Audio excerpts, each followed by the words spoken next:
गृह राज्य मंत्री का बेटा आशीष मिश्रा जेल में ही रहेगा। लखीमपुर खीरी में किसानों की जान लेने के आरोप में जेल में ही रहेंगे। किसानों पर गाड़ी चढ़ाने के आरोपी मंत्री पुत्र पर चलेगा मुकदमा। कोर्ट ने डिस्चार्ज याचिका को किया खारिज। गृह राज्य मंत्री के पुत्र पर 4 किसानों की जान लेने का है आरोप।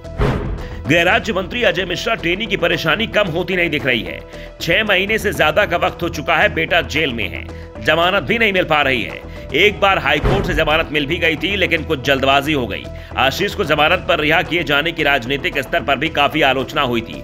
सबसे ज्यादा किरकिरी अजय मिश्रा टेनी के साथ उत्तर प्रदेश की योगी सरकार की हुई थी। ऐसा माना गया कि सरकार ने दमदार तरीके से जमानत की अर्जी का विरोध ही नहीं किया था, जिस कारण से आशीष मिश्रा को आसानी से जमानत मिल गई। उस समय यूपी विधानसभा चुनाव भी चल रहा था, जिस कारण से आशीष मिश्रा की जमानत का मामला बड़ा चुनावी मुद्दा भी बन गया था। किसान तो पहले से ही नाराज दिख रहे थे, ऊपर से आशीष की रिहाई ने उनकी नाराजगी को और बढ़ा दिया। मामला सुप्रीम कोर्ट तक पहुंच गया। सुप्रीम कोर्ट ने टेनी के बेटे आशीष मिश्रा की जमानत को रद्द कर दिया। अब 6 महीने से आशीष जेल में है। उम्मीद की किरण दिखाई दे रही थी कि आशीष जेल से निकल आए। कोर्ट में याचिका लगाई गई थी। याचिका में खुद इस मामले से छूट देने की मांग की गई थी। डिस्चार्ज याचिका लगाई गई थी, लेकिन कोर्ट ने इस याचिका को खारिज कर दिया। कोर्ट ने साफ कर दिया कि मामला चलाया जाएगा।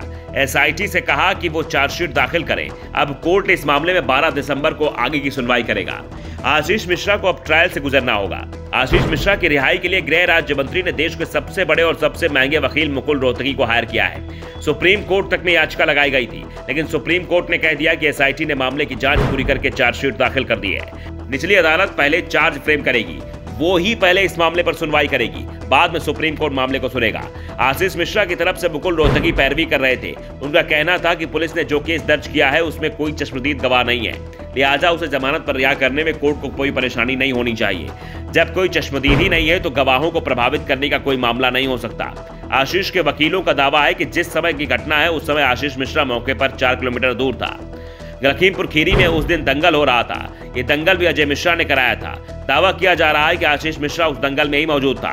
दरअसल लखीमपुर खीरी में किसान कृषि कानून के खिलाफ शांतिपूर्ण आंदोलन कर रहे थे। इसी दौरान एक फॉर्च्यूनर गाड़ी किसानों के ऊपर निकल गई, जिसमें 4 किसानों की जान चली गई। मामले में आशीष मिश्रा को मुख्य आरोपी बनाया गया है। इस मामले में जनवरी 2022 में जांच कर रही एसआईटी ने चार्जशीट दाखिल की थी। इस चार्जशीट में दावा किया गया है घटना की वजह किसानों का वाहन को निशाना बनाया जाना था, जिस कारण से वाहन चालक का संतुलन बिगड़ गया और यह हादसा हो गया। अब इस केस की सुनवाई में तेजी आने की उम्मीद दिख रही है।